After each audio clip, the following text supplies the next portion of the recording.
ಪ್ರಸ್ತುತ ತಾವೇನಿವತ್ತು ಮಸಮ್ಮ ಜಾತ್ರೆಯಲ್ಲಿ ನಾವೆಲ್ಲ ಪಾಲ್ಗೊಂಡಿದ್ದೀವಿ. ಈ ಒಂದು ಕಾರ್ಯಕ್ರಮಕ್ಕೆ ನಿಮ್ಮೆಲ್ಲರಿಗೂ ಈ ಮನೋರಂಜನೆ ನೀಡೋದಕ್ಕೆ ಮುಖ್ಯ ಕಾರಣಕರ್ತರು ನಮ್ಮ ಸಮೃದ್ಧಿ ಶಾಸಕರಾದಂಥ ನಮ್ಮ ಸಮೃದ್ಧಿ ಮಂಜಣ್ಣವರು. ಅವರ ಒಂದು ಆದೇಶದ ಮೇರೆಗೆ ನಾವೆಲ್ಲ ಇಲ್ಲಿ ಬಂದು ನಿಮ್ ಶುಭ ಕೋರಕ್ಕೆ ಬಂದಿದ್ದೀವಿ.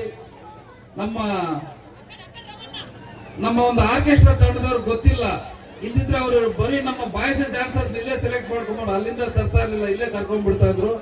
ಆ ಒಂದು ರೀತಿ ಡ್ಯಾನ್ಸ್ ಮಾಡ್ತಾ ಇದ್ರು. ನೀವೆಲ್ಲ ಬಹಳ ಎಂಜಾಯ್ ಮಾಡ್ತಾ ಇದ್ದೀರಿ. ನಾವು ನಿಜಾನೇ ಇದನ್ನ ಏನೇ ನಾವು ಬಂದ್ರು ಅದನ್ನ ಅನುಭವಿಸಿ ನಾವು ಅದನ್ನ ಆಸ್ವಾದಿಸಬೇಕು.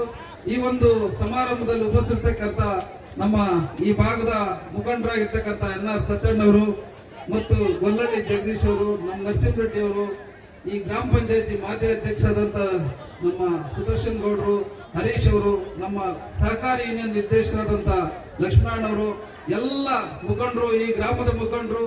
ನಿಜವಾಗ್ಲೂ ಇದು ಬಹಳ ಒಂದು ದೊಡ್ಡ ಸಾಧನೆ.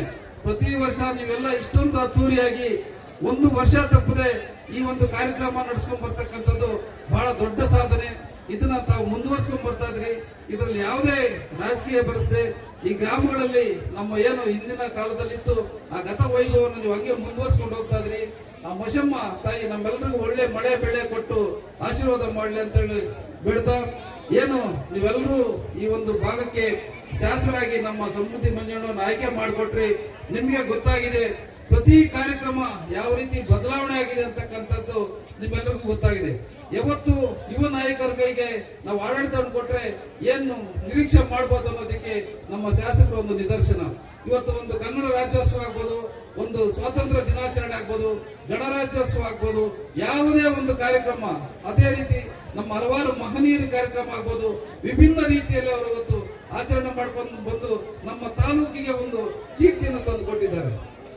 ಪ್ರತಿ ಸೆಷನ್ ನಲ್ಲೂ ಸಹ ರಾಜ್ಯದಲ್ಲಿ ಯಾವ ಶಾಸಕರು ಮಾತಾಡ್ತಾರಲ್ಲ ಗೊತ್ತಿಲ್ಲ, ನಮ್ಮ ಶಾಸಕರು ನಮ್ಮ ರೈತರ ಒಂದು ಜೀವನಾಡಿಯ ಬಗ್ಗೆ ಪ್ರತಿ ಒಂದು ಸೆಷನ್ ಅಲ್ಲಿ ಒಂದು ಪ್ರಶ್ನೆ ಕೇಳ್ತಾರೆ. ಕಾರಣ ಏನಂತ, ನಮ್ಮ ರೈತರ ಉಳಿವಿಗೋಸ್ಕರ. ಇವತ್ತೆಲ್ಲರೂ ಹೇಳ್ತಾರೆ ರೈತರ ದೇಶದ ಬೆನ್ನೆಲುಬು ಅಂತ, ಆದ್ರೆ ಅವ್ರ ಬೆನ್ನೆಲುಬು ನಿಲ್ಲಿಸ್ತಕ್ಕಂಥ ಕರ್ತವ್ಯ ಯಾರು ಮಾಡ್ತಾರಲ್ಲ. ಏನು ಹೋದ್ಸ ಈ ಬಾರಿ ನಮ್ಮ ಶಾಸಕರು ಒಂದು ಓಂ ಶಕ್ತಿ ಪ್ರವಾಸಕ್ಕೆ ಬಸ್ಸಿನ ವ್ಯವಸ್ಥೆ ಮಾಡಿದ್ರು. ನಾವು ಏನು ಬಸ್ ಕೇಳಿದ್ವಿ ಅದು ಕೊಡಕ್ ಆಗ್ತಾ ಇಲ್ಲ ಅಂತ ಹೇಳ್ಬಿಟ್ಟು ಡಿಪೋ ಮ್ಯಾನೇಜರ್ ಅವಾಗ ಹೇಳಿದ್ರೆ, ನಾವು DC ಅವ್ರ ಹತ್ರ KSRT DC ಅವ್ರ ಹತ್ರ ಅವ್ರು ಹೇಳಿದ್ರು, ಏನ್ ಸರ್ 224 ಜನ ಶಾಸಕರಿದ್ದಾರೆ, ಯಾರು ಇಷ್ಟು ಬಸ್ ಕಳಿಸ್ತಲ್ಲ, ನಿಮ್ಮ ಮುಳಬಾಗಿಲು ಶಾಸಕರು ಒಬ್ಬರೇ ಈ ರೀತಿ ಬಸ್ ಕಳಿಸ್ತಾ ಇರೋದು ಒಬ್ಬ ಅಧಿಕಾರಿ ಹೇಳಿದಾಗ ನಮ್ಮ ಶಾಸಕರ ಬಗ್ಗೆ ಎಷ್ಟು ಹೆಮ್ಮೆ, ಎಷ್ಟು ಗರ್ವ ಇದೆ ನಮ್ಗೆ ಅನ್ನೋದನ್ನ ನಾವು ಅರ್ಥ ಮಾಡ್ಕೋಬೇಕು. ಅದರಿಂದ ಇವತ್ತು ಅವ್ರು ಬರಕ್ ಆಗದೆ ಇದ್ರು ಕೂಡ ಕಾರಣಾಂತರಗಳಿಂದ ಬರೋಕ್ ಆಗದೆ ಇದ್ರು ನನ್ನ ಪರವಾಗಿ ಎಲ್ರಿಗೂ ಶುಭಾಶಯನ್ನ ತಿಳಿಸ್ಬಿಟ್ಟು ಬನ್ನಿ ಅಂತ ಹೇಳ್ಬಿಟ್ಟು ಹೇಳಿ ಕಳಿಸಿದ್ದಾರೆ.